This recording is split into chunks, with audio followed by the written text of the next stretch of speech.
vlog at sa iba pong mga news reports, di ba? Pwedeng maging lame duck Senate President, si Alan Cayetano. Taga-Taguig at Pateros po kami. Kahit lame duck, lumalaban pa rin. No? So, alam po namin plano nila. Ang plano nila, abangan, tanggalin ang mga committee sa legitimate majority. Why do I say legitimate majority? In a completely independent Senate, 13 is 13. Kahit nasa abroad, kahit fugitive, kahit na nakakulong. In a democracy, you cannot say, I love democracy. Tapos pag minority ka, gusto mo, ikaw masunod. Pag minority ka, you have a moral influence to try to influence the majority. But you cannot supplant your decision for the decision of the majority. We have the majority. 13 elected senators out of 24. Actually, 14 kami na pressure nila yung isa. In the future, I can show you paano siya tinakot and I can show you kasama talaga namin. Ang problema nga tinakot at ang pagpihit ngayon pagkakulong ni Senator Jinggoy ay ginagamit nilang panakot sa iba. Don't get me wrong, ha? I'm not blaming the Sandigan Bayan or the law or legal processes. I'm saying later on it will be revealed that they abused the Blue Ribbon Committee. They abused, di ba, yung paggamit sa investigation ng DOJ at Ombudsman. I won't go there right now because I want everyone to fully understand the situation. The situation now is that we want an independent impeachment. Magaganap po yan. Walang mga scheme, sinister plot. Basta kung anong ebidensya, lalabas yung ebidensya, and I will correct kung totoo yung reports about one senator na pag sila daw majority, malalatag nila ebidensya. Hindi po. Ang prosecution dapat ang lumatag ng ebidensya nila to convict. Ang defense ang dapat lumatag ng ebidensya nila para ma-acquit. Ang senator judges ay dapat mag-examine ng mga ebidensya. Okay? So, in accordance with the rules, and there are rules of evidence, so people will be able to judge us. So that's one important thing, the impeachment.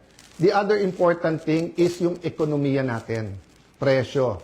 So in the next few days, we will be announcing to you the hard work that we're going to do in the different committees to help address inflation, to help address ang problema sa production sa agriculture, to help address yung mga walang pera sa pagpapagamot.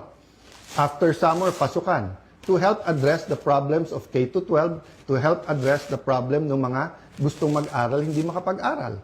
There are many, many other problems in between that. Sa kabuhayan, marami sa ating mga kababayan sa Middle East, may problema sa trabaho or sa kita. Marami sa ating importers, sa taas ng dolyar ngayon, nahihirapan. So, napakaraming problema. But if we allow the flood control issue, the biggest corruption issue in our history, to go unchecked, let me throw you this question. Alam niyo na ba kung ano talaga ang scheme o scam sa flood control? Ilan ba talaga ang ghost? Ilan ang hindi ghost? Ilan ang substandard?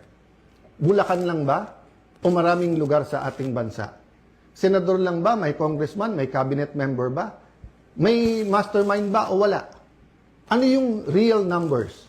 Sa 1 trillion a year, sa 2023, 24, 25. Ano ba dyan ang tama? Ngayon ba? Wala na bang corruption ngayon sa infrastructure problems? Kamusta ang ating flood control? Pag umulan ba ng malakas ngayon, makakasiguro tayong hindi babaha? So, ang dami pong tanong. Hindi po ito masasagot kung wala tayong independent, impartial na hearing. May hearing ang ombudsman, may investigation at hearing ombudsman at DOJ. But what about the Blue Ribbon Committee? We gave Senator Lacson a chance. Napakatagal yon. Kayo na magkwenta ilang buwan o isang taon, di ba?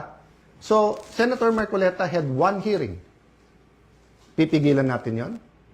Witnesses. Pag nandyan na yung witness, matetest natin. Kaya hindi ako nagja-judge. Pag nakita ko sa press con, of course I'm intrigued. Of course I listen. I do a little bit of research. But until matesting yan sa cross-examination, dun pa lang ako maniniwala at ibabalandra ko po yan or isa side by side ko sa mga existing na ebidensya. So again, ulitin ko po ha.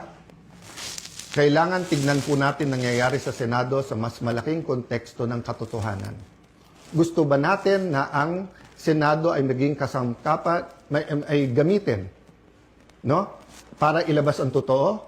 The minority senators knows this. So stop lying. You know this. Some of you are using it in talking to us. O, sabi ko naman sa inyo, no? Pumili tayo ng 13, I'm ready to go anytime, any day. Basta't may 13 na.